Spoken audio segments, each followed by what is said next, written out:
અત્યારે દરેક વ્યક્તિને એક મોટો પ્રશ્ન છે કે શું આપણે ભગવાન શિવનો નૈવેદ્ય, શિવનું નિર્માલ્ય આપણે શું એ ગ્રહણ કરી શકીએ છીએ? બહુ મોટો સવાલ છે ને કેટલીઓ ભ્રાંતિ એના પછાડી ફેલાવવામાં આવી છે. પણ શિવ મહાપુરાણના વિંધ્યેશ્વર સંહિતાના અધ્યાય 21 અને 22 ની અંદર શિવ નિર્માલ્યની સંપૂર્ણ કથા કહેવામાં આવી છે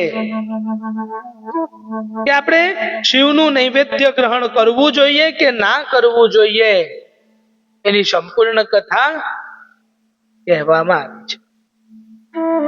કહે છે કે શિવનું નિર્માલ્ય એટલે કે પ્રસાદ આપણે લઈ શકીએ છીએ. શિવનું નૈવેદ્ય લેવાથી આપણા સર્વ પાપોનું નષ્ટ થઈ જાય છે અને આપણને કરોડો પુણ્યની પ્રાપ્તિ થાય છે. એટલું એનું મહત્વ છે.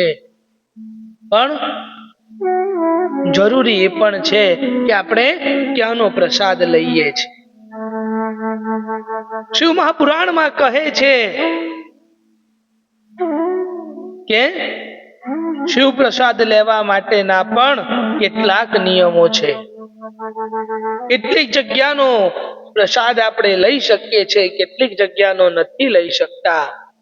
પહેલા તો કીધું કે જ્યાંથી શાલિગ્રામ શિલાની ઉત્પત્તિ થાય છે ત્યાંના શિવલિંગનો પ્રસાદ, પારદ શિવલિંગનો પ્રસાદ, પાષાણ શિવલિંગનો પ્રસાદ, રજત સુવર્ણ તામ્ર કોઈ દેવતાઓ દ્વારા સિદ્ધ કરવામાં આવેલ શિવલિંગ, કોઈ સિદ્ધ પુરુષો દ્વારા સ્થાપના કરવામાં આવેલ શિવલિંગ, રત્ન જડિત શિવલિંગ, કેસરથી નિર્મિત શિવલિંગ અને સમસ્ત જ્યોતિર્લિંગ અને સાથે સ્ફટિકનું શિવલિંગ, આ શિવલિંગના પ્રસાદને આપણે ગ્રહણ કરી શકીએ છીએ, એમાં કોઈ વાંધો નથી.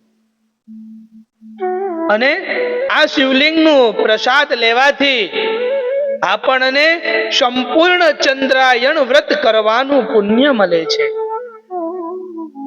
પણ જે કોઈ શિવલિંગની ઉપર ચંડનો અધિકાર હોય, કે જ્યાં ચંડ વાસ કરતો હોય છે ત્યાંનો પ્રસાદ આપણે લઈ શકતા નથી. એના ઉપર એ હક એ ચંડનો છે. એટલે ધ્યાન એ રાખવું જોઈએ.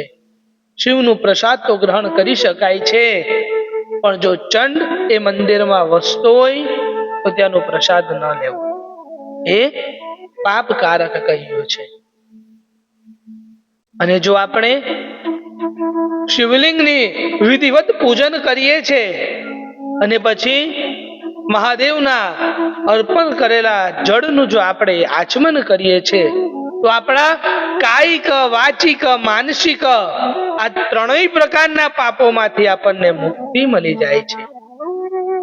કાયિક એટલે કે આ કાયાથી, શરીરથી કરવામાં આવેલા પાપો, વાચિક એટલે કે વાચા એટલે બોલવાથી કરવામાં આવેલા પાપો, અને ત્રીજું માનસિક એટલે કે મનથી કરવામાં આવેલા પાપો.